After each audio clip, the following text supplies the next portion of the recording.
ಎಲ್ಲರಿಗೂ ನಮಸ್ಕಾರ. ಭಾನುಪ್ರಿಯ ಕ್ರಿಯೇಟಿವ್ ಕನ್ನಡ ಚಾನಲ್ಗೆ ನಿಮ್ಮೆಲ್ಲರಿಗೂ ಮತ್ತೊಮ್ಮೆ ಸ್ವಾಗತ. ನಾನಿವತ್ತು ನನಗೆ ಗೊತ್ತಿರೋ ಕೆಲವೊಂದು ಟಿಪ್ಸ್ಗಳನ್ನು ನಿಮ್ಗೆ ಶೇರ್ ಮಾಡ್ತೇನೆ. ಅದಕ್ಕಿಂತ ಮುಂಚೆ ನೀವು ನನ್ನ ಚಾನಲ್ಗೆ ಹೊಸದಾಗಿ ನೋಡತ್ತಿದ್ರೆ ದಯವಿಟ್ಟು ಸಬ್ಸ್ಕ್ರೈಬ್ ಮಾಡ್ಕೊಂಡು ನೋಡ್ರಿ. ಇನ್ಯಾಕೆ ತಡ, ಸಿಂಪಲ್ ಆಗಿರೋ ಕಿಚನ್ ಟಿಪ್ಸ್ಗಳನ್ನು ನೋಡ್ಕೊಂಬರೋನು ಬರ್ರಿ. ನೋಡ್ರಿ, ಇವಾಗ ನಾವು ರೈಸ್ ಮಾಡಿರ್ತೀವಿ, ಆದರೆ ಅದು ಸಿಟಿ ಜಲ್ದಿ ಬಿಡ್ತಿರಂಗಿಲ್ಲಲ್ಲ. ಅಂದ್ರೆ ಸಿಟಿ ಹೋಗುತ್ತಾನ ನಮ್ಗೆ ಟೈಮ್ ಇರಂಗಿಲ್ಲ ಅಂದ್ರೆ ಜಲ್ದಿ ಅದು ಒಳಗಿರೋ ಹವ ಎಲ್ಲ ಕ್ಲೋಸ್ ಬಿಟ್ಬಿಡ್ಬೇಕು, ಹವ ಎಲ್ಲ ಹೋಗಿಬಿಡ್ಬೇಕು, ಜಲ್ದಿ ಇದನ್ನೆಲ್ಲ ಮ್ಯಾಲಿಂದನ ತೆಗಿಬೇಕು ಅನ್ನೋದಿದ್ರೆ ಸಿಂಪಲ್ ಆಗಿರೋ ಟಿಪ್ಸ್ ಏನಂದ್ರೆ, ಈ ರೀತಿ ಒಂದು ಪ್ಲೇಟ್ ಒಳಗೆ ನೀರು ಹಾಕೋರಿ, ತಣ್ಣೀರು. ಅದ್ರಾಗ ಈ ಕುಕ್ಕರನ್ನು ಈ ರೀತಿ ಇಟ್ಬಿಟ್ರೆ ಲಿಡ್ ಏನೈತಿ ಜಲ್ದಿ ಓಪನ್ ಆಗ್ತೈತ್ರಿ. ಈ ಟಿಪ್ಸ್ ಒಮ್ಮೆ ಟ್ರೈ ಮಾಡಿರಿ. ನೋಡ್ರಿ, ಇವಾಗ ನಾನು ಲಟ್ಟಣಿಗೆ ತಗೊಂಡಿನಿ. ನಾವೆಲ್ಲರೂ ತಪ್ಪು ಮಾಡೋದು ಇದನ್ನು. ಒಂದು 15 ದಿನಕ್ಕಾದರೂ ನೀವು ಒಮ್ಮೆ ಈ ರೀತಿ ಮಾಡಬೇಕು. ಎಲ್ಲರೂ ಏನು ಮಾಡ್ತೀವಿ, ಆಲ್ಮೋಸ್ಟ್ ಎಲ್ಲರ ಮನೆಗೂ ಈ ರೀತಿ ಕಟ್ಟಿಗೆ ಲಟ್ಟಿನಿನ ಇರ್ತಾವಲ್ರಿ.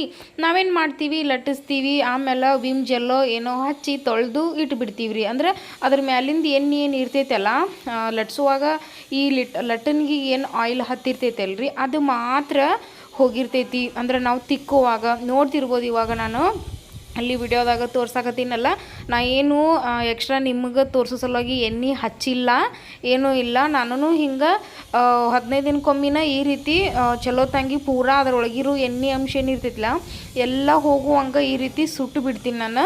ಈ ರೀತಿ ಮಾಡೋದ್ರಿಂದ ನಿಮ್ಮ ಹೆಲ್ತಿಗೆ ಭಾಳ ಅಂದ್ರೆ ಭಾಳ ಚಲೋ ರೀ. ಯಾಕಂದ್ರೆ ನಾವು ಚಪಾತಿ ಮಾಡ್ತೀವಿ, ಆಮೇಲೆ ಈ ಲಟ್ಟಣಿಗಿನ ವಿಮ್ ಜೆಲ್ಲಿಂದ ತೊಳಿತೀವಿ, ಆಮೇಲೆ ಮತ್ತೊಮ್ಮೆ ಯೂಸ್ ಮಾಡ್ತೀವಿ. ಆದ್ರೆ ನೋಡ್ತಿರ್ಬೋದು ಇಲ್ಲಿ ಅದ್ರ ಒಳಗಿಂದನ ಎಷ್ಟೊಂದು ಎಣ್ಣೆ ಬಿಡಾಕತ್ತೈತಲ್ಲ, ಅದ್ರದ್ದು ಕಟ್ಟಿಗೆದಿರೋದ್ರಿಂದ ಎಣ್ಣೆ ಹೀರ್ಕೊಂಡಿರ್ತೈತಿ ರೀ.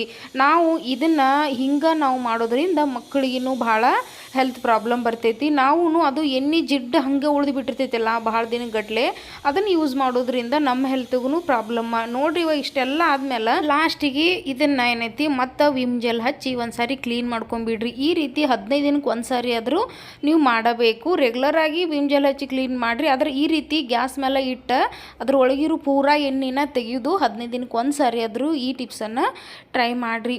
ನೋಡಿರಿ, ನಾವು ಬದನೆಕಾಯಿನ ಕಟ್ ಮಾಡ್ತಿರ್ತೀವಲ್ಲ, ಅಂದರೆ ಇದೇ ಬದ್ನಿಕಾಯಿ ಐತಿಲ್ಲ, ನೀವು ಬದ್ನಿಕಾಯಿ ಒಳಗೆ ನಾನಾ ರೀತಿ ಇರ್ತಾವಲ್ಲ, ನೀವು ಬದ್ನಿಕಾಯಿ ಕಟ್ ಮಾಡಿ ಒಂದು ಪ್ಲೇಟ್ ಒಳಗೆ ಇಟ್ಬಿಡ್ತೀರಿ, ಆದರೆ ಅದು ಕಪ್ ಆಗ್ತಾವು ಅಂತ ಅಂತೀರಲ್ಲ, ಆ ರೀತಿ ಕಪ್ಪಾಗಬಾರ್ದು. ಅಂದ್ರೆ ಒಂದು ಬೌಲ್ ಒಳಗೆ ಇವಾಗ ನಾನು ನೀರು ತೊಗೊಂಡೀನಿ, ಬದ್ನಿಕಾಯಿ ಮುಳುಗು ಅಷ್ಟೇ ತಣ್ಣೀರನ್ನು. ಇದಕ್ಕನ್ನು ಸ್ವಲ್ಪ ಉಪ್ಪು ಹಾಕೊಂಡ್ಬಿಡ್ಬೇಕು ರೀ.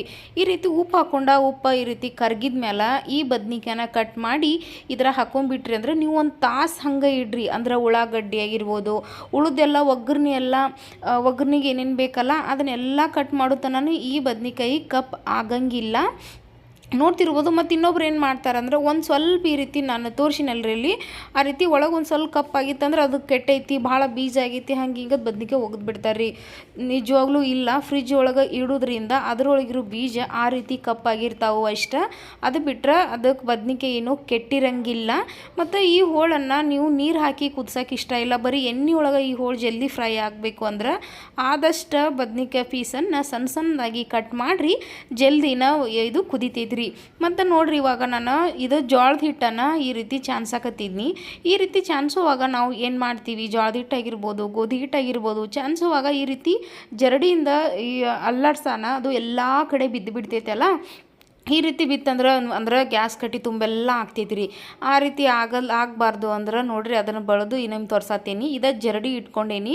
ನಾನೊಂದು ಗ್ಲಾಸ್ ಒಳಗೆ ನಾವೇನು ಹಿಟ್ಟು ತೊಗೋತೀವಲ್ಲ ಆ ಹಿಟ್ಟನ್ನು ತೊಗೊಂಡೀನಿ. ನಾನು ಇವಾಗ ರೊಟ್ಟಿ ಮಾಡೋಕ್ಕಿದ್ನಿ, ಹಾಗಾಗಿ ರೊಟ್ಟಿ ಹಿಟ್ಟನ್ನು ತೊಗೊಳತ್ತೀನಿ. ಈಗ ನೋಡ್ರಿ, ಇಲ್ಲಿ ಜರಡಿ ಹಾಗೆ ಹಿಡಿಬೇಕು, ಮ್ಯಾಲಿನ ಗ್ಲಾಸ್ ಮಾತ್ರ ಈ ರೀತಿ ಅಲ್ಲಾಡಿಸ್ಬೇಕು ರೀ ರೌಂಡಾಗಿ. ಈ ರೀತಿ ಅಲ್ಲಾಡಿಸಿದ್ವಿ ಅಂದ್ರೆ ಒಂದು ಸ್ವಲ್ಪನೂ ನೀವೇನು ಹಿಟ್ಟು ತೊಗೊಂಡಿರ್ತಿರಲ್ಲ ಆ ಹಿಟ್ಟು ಎಲ್ಲ ಕಡೆ ಆಗಂಗಿಲ್ಲ. ಬೇಕಾದ್ರೆ ಈ ಟಿಪ್ಸನ್ನು ಫಾಲೋ ಮಾಡಿರಿ. ಭಾಳ ಅಂದ್ರೆ ಭಾಳ ಯೂಸ್ಫುಲ್ ಆಗಿರೋ ಟಿಪ್ಸ್ ಐತಿ ನೋಡಿ. ಮತ್ತು ಎಲ್ಲರೂ ಏನು ಮಾಡ್ತಾರೆ, ಕೆಲವೊಮ್ಮೆ ಆ ಕಡೆ ಏನಾದರೂ ಧೂಳು ಬಿದ್ದಿತ್ತಂದ್ರೆ ಆ ಕಡೆ ಎಲ್ಲ ಹಿಟ್ಟು ಹೋಗಿಬಿಡ್ತೈತಿ, ಮತ್ತು ಚಾನ್ಸುವಾಗ ನಮ್ಮ ಮೈಗೇನು ಹಾರ್ತೈತೆಲ್ಲ ಹಿಟ್ಟು. ಹಾಗೇನು ಆಗಂಗಿಲ್ಲ ನೋಡ್ರಿ. ಈ ಒಂದು ಗ್ಲಾಸ್ದಿಂದ ನೋಡ್ತಿರ್ಬೋದು, ಇಲ್ಲಿ ಕಾಣಿಸ್ತೈತಿಲ್ಲ, ಒಂದು ಸ್ವಲ್ಪ ಎಲ್ಲಿನೂ ಹಿಟ್ಟು ಹೋಗಿಲ್ಲ. ಈ ಕಡೆ ಎಲ್ಲ ಸೈಡ್ದೆಲ್ಲ ನಾನು ಮೊದಲಿಗೇನು ಹಾಕಿನಲ್ಲ ಅದು ಮಾತ್ರ ಬಿದ್ದೈತಿ. ನೋಡ್ರಿ ಎಷ್ಟು ನೀಟಾಗಿ ಜರಡಿ ಹಿಡ್ಕೊಂಡೈತಲ್ಲ. ನೋಡಿರಿ ಇವಾಗ ನಾವು ಫ್ರಿಜ್ ಒಳಗೆ ಈ ರೀತಿ ಗರಂ ಮಸಾಲನೋ MTR ಅವು ಇವು ಬಿರಿಯಾನಿ ಮಸಾಲ ಇವೆಲ್ಲನೂ ಮಸಾಲೆಗಳು 10 ರೂಪಾಯಿ ಪಾಕೆಟ ತಂದಿಟ್ಟಿರ್ತೀವಿ. ಅದು ಏನು ಮಾಡ್ತೀವಿ ಎಲ್ಲಿ ಬೀಳಬಾರ್ದು ಅಂತೇಳಿ ಈ ರೀತಿ ಒಂದು ಡಬ್ಬಿ ಒಳಗನ ಅವೆಲ್ಲನೂ ಒಂದು ಕಡೆ ಹಾಕಿಬಿಡ್ತೀವಿ ರೀ. ಈ ಸೈಡ್ ಏನೋ ನಾವು ಇಟ್ಟು ಕಟ್ ಮಾಡಿರ್ತೀವಲ್ಲ ಅದರಿಂದ ಏನಾಗ್ತೈತಿ ಇದ್ರೊಳಗೆ ಇರುವಂಥ ಅದು ಏನು ಅಂಶ ಇರ್ತೈತಲ್ಲ ಅಂದ್ರೆ ಅದ್ರ ಟೇಸ್ಟ್ ಅದ್ರ ಘಮ ಆಗಿರ್ಬೋದು ಅದ್ರದ್ದು ರುಚಿ ಅನ್ನೋದನ್ನು ಹೋಗಿಬಿಡ್ತೈತಿ ರೀ. ಯಾಕಂದ್ರೆ ನಾವು ಒಂದ್ರೊಳಗೆ ಒಂದು ಮಿಕ್ಸ್ ಮಾಡಿ ಇಟ್ಟಿರ್ತೀವಲ್ಲ ಆ ಕಾರಣಕ್ಕೆ ಹಿಂಗೆ ಮಾಡೋಕ್ಕೆ ಹೋಗಬೇಡ್ರಿ. ಸಿಂಪಲ್ ಆಗಿರೋ ಟಿಪ್ಸ್ ಏನಂದ್ರೆ ನೋಡ್ತಿರ್ಬೋದು ನಾನು ಗ್ಯಾಸ್ ಆನ್ ಮಾಡಿ ಈ ರೀತಿ ಒಂದು ಚಾಕು ತಗೊಂಡು ಚಾಕು ಸಹಾಯದಿಂದ ಸೈಡ್ ಅಂದ್ರೆ ನಾವು ಎಲ್ಲಿ ಅದ್ರದ್ದು ಓಪನ್ ಮಾಡಿರ್ತೀವಲ್ಲ ಪೋರ್ಷನ್ನ ಅಲ್ಲಿನ ಇದನ್ನು ಸ್ವಲ್ಪ ಗ್ಯಾಸ್ ಇದು ಚಾಕುನ ಭಾಳ ಜೋರಾಗಿ ಕಾಯಿಸ್ಕೊಳಕ್ಕೆ ಹೋಗಬೇಡ್ರಿ. ಸ್ವಲ್ಪ ಕಾಯಿಸಿದ್ರೆ ಸಾಕು. ಈ ರೀತಿ ಸ್ವಲ್ಪ ಪ್ರೆಸ್ ಮಾಡಿರಿ ಚಾಕು ಅದ್ರ ಮೇಲೆ ಇಟ್ಟು ಪೇಪರ್ ಮೇಲೆ ಇಟ್ಟು ನೋಡ್ತಿರ್ಬೋದು ಎಷ್ಟು ಜಲ್ದಿ ಅದು ಕ್ಲೋಸ್ ಆಗ್ತೈತಿ. ಭಾಳ ಅಂದ್ರೆ ಭಾಳ ನೀಟ್ ಆಗ್ತೈತ್ರಿ ಇದು. ನೀವು ಒಮ್ಮೆ ಟಿಪ್ಸ ಟ್ರೈ ಮಾಡಿ ನೋಡ್ರಿ ಇವಾಗ ಎಲ್ಲನೂ ತೊಗೊಂಡೇನಿ. ಎಷ್ಟೋ ತಿಳು ಕವರ್ ಇದ್ರೂ ಈ ರೀತಿ ಒಂದು ಸ್ವಲ್ಪ ಚಾಕು ಸಹಾಯದಿಂದ ಈ ರೀತಿ ಪ್ಯಾಕ್ ಮಾಡಿದ್ರೆ ಭಾಳ ಅಂದ್ರೆ ಭಾಳ ನೀಟಾಗಿ ಕೊಂಡಿರ್ತಾವೆ. ನೋಡ್ತಿರ್ಬೋದು ವಿಡಿಯೋದಾಗ ತೋರ್ಸತ್ತೀನಲ್ಲ. ಮತ್ತು ಭಾಳ ಸ್ಪೇಸ್ ಉಳಿತೈತ್ರಿ ನಮಗೆ ಈ ರೀತಿ ಅಡ್ಡ ಇಡೋದ್ರಿಂದ. ಮೊದಲು ನಾನು ಉದ್ದು ಇಟ್ಟಿದ್ನಿ ಅಂದ್ರೆ ಸೈಡ್ ಈ ರೀತಿ ಮಾಡಿ ಹಿಂಗೆ ಇಟ್ಟಿದ್ನಿ. ಯಾಕಂದ್ರೆ ಅದ್ರ ಬಾಯಿ ಓಪನ್ ಇತ್ತಲ್ಲ ಎಲ್ಲ ಚೆಲ್ಲಿ ಬಿಡ್ತೈತೆ ಅಂತ. ಆದರೆ ಇವಾಗ ಅದ್ರ ಬಾಯಿ ಕ್ಲೋಸ್ ಮಾಡಿಬಿಟ್ಟೈತಲ್ರಿ. ಈ ಗರಂ ಮಸಾಲ ಆಗಿರ್ಬೋದು ಪ್ರತಿಯೊಂದೂ ಈ ರೀತಿ ಕ್ಲೋಸ್ ಮಾಡಿ ಇಟ್ಟಿವಿ ಅಂದ್ರೆ ಸ್ಪೇಸ್ ಉಳಿತೈತ್ರಿ ನಮಗೆ. ಮತ್ತು ಇನ್ನೊಂದು ಏನಂದ್ರೆ ಈ ರೀತಿ ಡಬ್ಬಿ ಒಳಗೆ ಮಸಾಲೆ ಪ್ಯಾಕೆಟ್ ತೊಗೊಂಬರ್ತೀವಲ್ಲ ಒಮ್ಮೊಮ್ಮೆ ಆವಾಗ ಈ ಡಬ್ಬಿದು ಏನೈತಿ ಒಂದು ಕಡೆ ಸೈಡ್ದಾಗ ಓಪನ್ ಮಾಡಿಬಿಟ್ಟಿರ್ತೀವಿ ರೀ. ಅದು ಏನೇ ಮಾಡಿದ್ರು ಮತ್ತು ತಿರ್ಗಾ ಅದನ್ನು ಕ್ಲೋಸ್ ಮಾಡೋಕ್ಕೆ ಬರೋಂಗಿಲ್ಲಲ್ಲ. ಆವಾಗ ನೋಡಿರಿ ಈ ರೀತಿ ಟೇಪ್ ಎಲ್ಲರ ಮನೆಯಾಗೂ ಇರ್ತೈತಲ್ಲ. ಇಷ್ಟು ದೊಡ್ಡ ಸೈಜ್ ತೊಗೊಳ್ಬೇಕಂತೇನು ಇಲ್ಲ. ಇದಕ್ಕಿಂತ ಸಣ್ಣ ಸೈಜ್ ವೈಟ್ ಕಲರ್ ಒಳಗೆ ಬರ್ತೈತಲ್ಲ ಅದನ್ನು ತೊಗೊಂಡ್ರು ನಡಿತೈತಿ. ನೋಡಿರಿ ಇವಾಗ ಇದನ್ನೇನೈತಿ ಇದೇನು ನಾವು ಓಪನ್ ಮಾಡಿರ್ತೀವಲ್ಲ ಆ ಸೈಡ ಇದನ್ನು ಹಚ್ಚಿ ಕ್ಲೋಸ್ ಮಾಡಿಬಿಡ್ರಿ. ನೋಡ್ತಿರ್ಬೋದು ಎಷ್ಟು ನೀಟಾಗಿ ಕಾಣತೈತಲ್ಲ. ಇದನ್ನು ನಾವೇನು ಮಸಾಲೆ ಎಲ್ಲ ಹಾಕಿಟ್ಟಿರ್ತೀವಲ್ಲ ಅದ ಡಬ್ಬಿ ಒಳಗೆ ಇದನ್ನು ಇಟ್ಕೊಂಡ್ಬಿಟ್ರೆ ನೀವು ತಿಂಗಳಾನ್ಗಟ್ಲೆನೂ ಯೂಸ್ ಮಾಡ್ಬೋದು. ಯಾವುದೇ ಕಾರಣಕ್ಕೂ ಯಾವುದೂ ಹಾಳಾಗಂಗಿಲ್ಲ. ವಿಡಿಯೋ ಇಷ್ಟ ಆದ್ರೆ ಲೈಕ್ ಮಾಡಿರಿ. Thank you.